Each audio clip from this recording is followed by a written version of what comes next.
Hi everybody. Today I am coming to you with a little bit of an update for the Swiftie coded TBR video that I made at the end of May because some current books that I am reading fit the prompts from the original video. So to begin, the first book I wanted to talk about is Ashley Posten's new release, A Novel Love Story, which fits the prompt of the Tortured Poet Society. I gave this book 4 stars on Goodreads. Unlike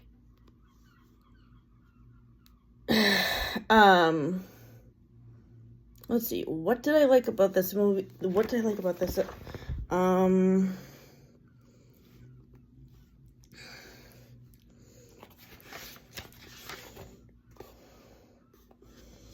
So the discussion question I wanted to answer for this book was, Elsie loves the Quixotic Falls series because it has been with her through much of her adult life. Do you have a special series or standalone novel that you reminisce about fondly?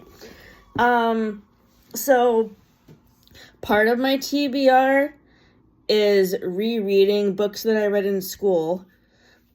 And one book that I really liked a lot that I just finished rereading from this TBR is called The Curious Incident of the Dog in the Nighttime. I read this book for my multicultural education class at New England College. And the main character in this book is autistic. And basically, he's about 12 years old, and he sees a dead dog in his neighbor's yard, and basically he spends the whole book trying to solve the mystery. And he also, it's basically about how he interacts with the people around him. And I have always loved this book because, as I have mentioned before in other videos, I am neurodivergent, which means I have a disability that is similar to autism, and I hyperfixate on certain things like books or movies or certain actors from TV shows like Matthew Perry. And a book series that I recently started to reread that I'm almost done with is Harry Potter. My favorite book in the Harry Potter series is probably the first one, and I have also borrowed the script of Harry Potter and the Cursed Child from the library earlier in the year, back in February or March. Sadly though, because of how J.K. Rowling is transphobic, once I finish rereading Harry Potter, I will probably be unhauling it and donating it to Savers. Because when I found out that J.K. Rowling was transphobic, I lost a lot of respect for her.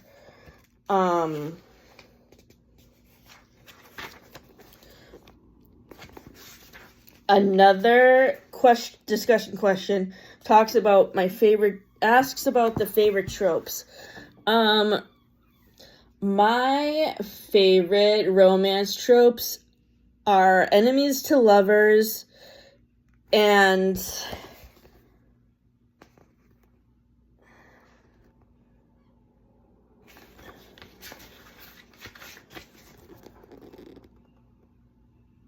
hurt, comfort. I would say that actually the romance trope that fits the fan fiction I wrote to memorialize Matthew Perry would be hurt, comfort. But the reason why I like enemies to lovers is because it's always interesting to see how romance builds up between people who used to totally hate each other. And one last discussion question from a novel love story that I wanted to answer is, what will you read next? Well, the next new release I'm going to be reading is A Rivalry of Thorns by Tizonia Odette, after I finish reading The Paradise Problem by Christina Lauren.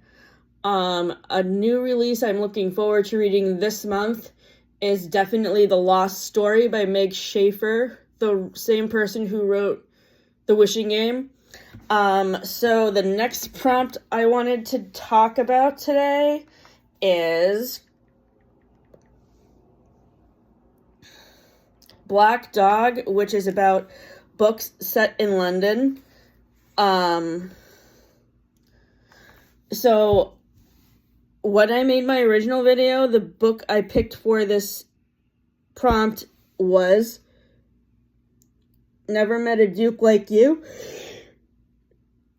A book that I am currently reading that fits the prompt is a book I just started today called Don't Want You Like a Best Friend by Emma Alban. Riley Marie recommended this book on one of her videos, and so far I'm really liking it. Basically, to best describe this book, the best way I can think to describe it is plot devices from The Parent Trap and Bridgerton are combined. I just started this book this afternoon, and I am on page 94. The next book that I wanted to talk about is in the category The Bolter, and it is Eat, Pray, Love by Elizabeth Gilbert. This is a reread for me. I can't remember the last time I read it, so I did not notate an exact date of original reading on Goodreads, but for those not familiar with this book or the movie with Julia Roberts, this is basically about a woman who has a midlife crisis and travels to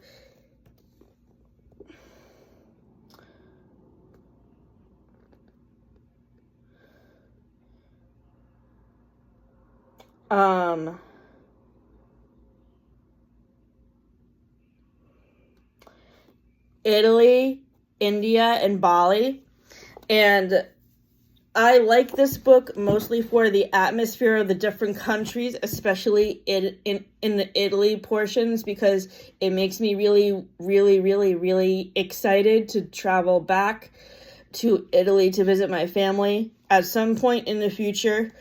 Other reviewers of this book on Goodreads have pointed out that Elizabeth Gilbert is really self-indulgent and kind of whiny in this book, and I actually really, really agree with that. And that's kind of a turnoff. I gave this book 4 stars on Goodreads. It's more rounded down to 3.5 because I gave it... I rounded it down to 3.5 to 4 basically because of how whiny and entitled the main character is, but everything else, like the atmosphere of Italy, Bali, and Indonesia, is really what keeps me engaged in this book. The next book is called Heartless Hunter by Kristen Ciccarelli, and this was recommended in a video that These Lyrics and Lines posted back in March, I think. And I can't remember what they give it for a rating, so I will read you what this is about. Enemies to Lovers doesn't get more high stakes than a witch and a witch hunter falling in love in the best-selling Kristen Ciccarelli's latest romantic fantasy. On the night of Rune's life changed forever. Blood ran in the streets. Now, in the aftermath of a devastating revolution, witches have been diminished from powerful rules to outcast, ruthlessly hunted due to waning magic, and Rune must hide what she is. Spending her days pretending to be nothing more than a vapid young socialite, Rune spends her nights at the as a Crimson Moth, a rich vigilante who rescues her kind from being purged. When a rescue goes wrong, she decides to throw the witch hunter off of her scent and gain the intel she desperately needs by courting the handsome Gideon Sharp. He's a notorious and unforgiving witch hunter loyal to the revolution. Too late, Rune realizes she might be falling for him. Gideon loathes the decadence and superficiality Rune represents, but when he learns that Crimson Moth has been using Rune's merchant ships to smuggle renegade witches out of the Republic, he inserts himself into her social circle by pretending to court her. He soon realizes that beneath her beauty and shallow facade is someone fiercely intelligent and tender who feels like his perfect match. Except, what if she's the very villain that he's been hunting? So, I am on chapter 14, page 105, and I have been so engaged and immersed in the world building of this book. I love this author's writing. It's so engaging, and the relationship between Gideon and Rune is starting to build up as well, so I can't wait to see how that develops. The last book I wanted to talk about in this video today is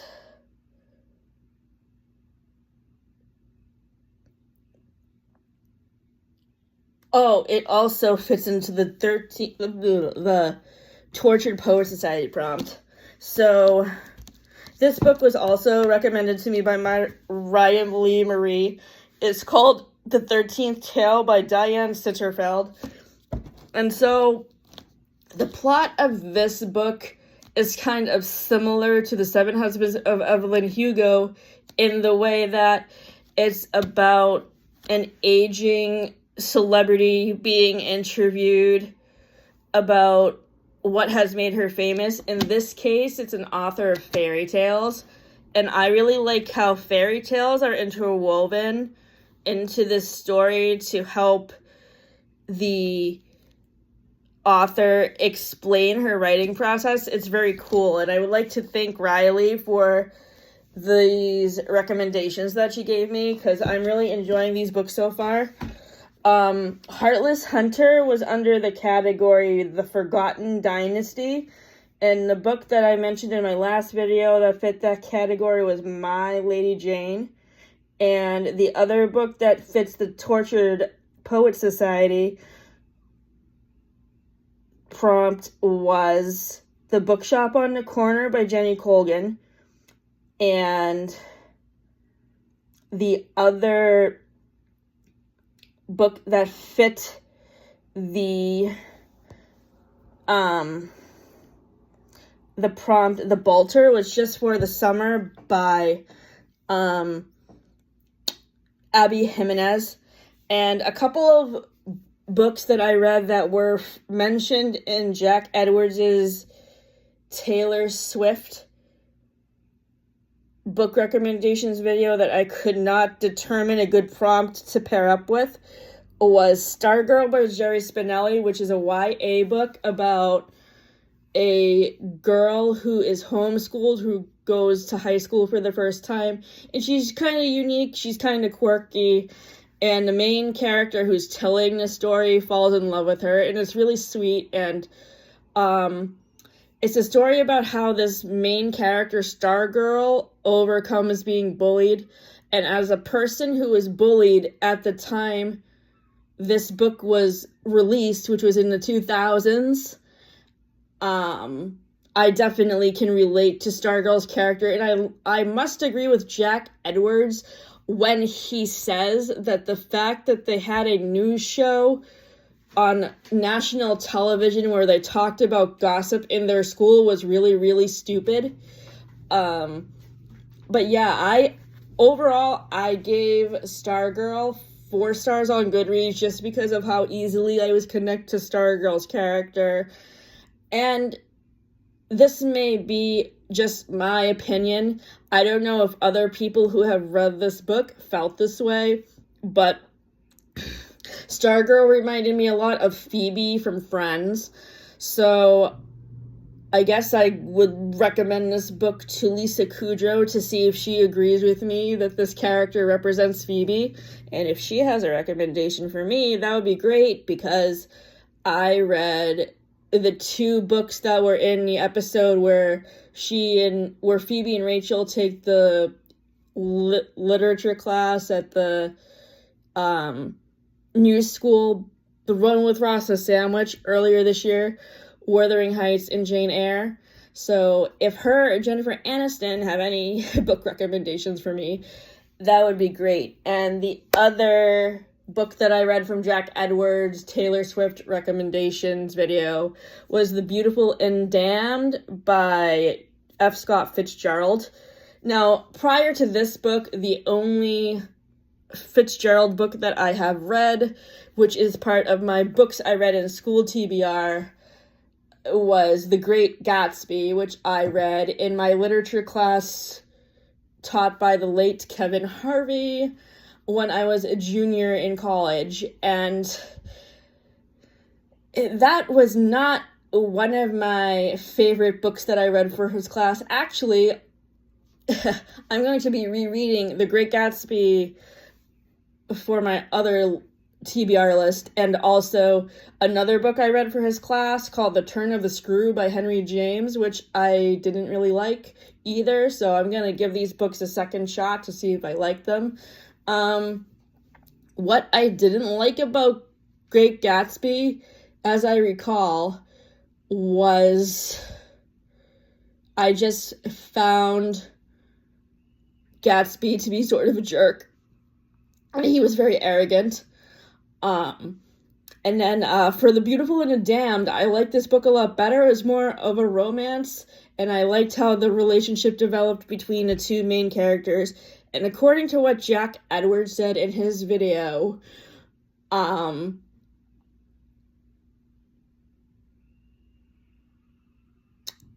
this book was written by F. Scott Fitzgerald for his wife, Zelda, and it was about how they fell in love. So I thought that book was really sweet. And I mean, I would recommend that book over The Great Gatsby because I really found that plot to be more engaging than The Great Gatsby. But maybe once I read The Great Gatsby again and give it a second chance, I might change my 2-star rating to something higher. We'll see. So thanks for tuning in. Let me know if you have read these books too and what you thought about them. Have a great night.